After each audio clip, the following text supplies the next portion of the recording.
Hi VIPs, we had an amazing deep detox, sexy sculpt and stretch.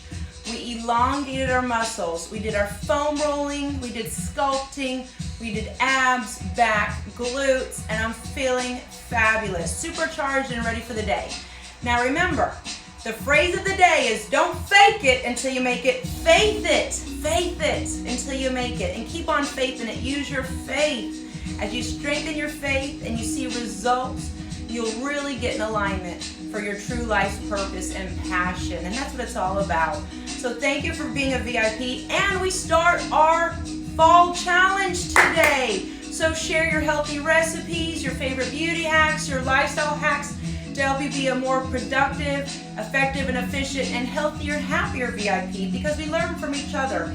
And when you share, you actually are reinforcing what works for you. So it's a healthy, therapeutic exercise when you post in our VIP group, okay? So let's have fun with our challenge and make it a VIP day. And don't forget, tomorrow at 8 a.m. is our next workout, which is gonna be pumpkin patch workout. Carve up some muscle, followed by our 2:30 jolt at JNL. So it's gonna be a great day tomorrow. Make it a VIP day and smile and be well. See you guys soon. Love you, Jackie.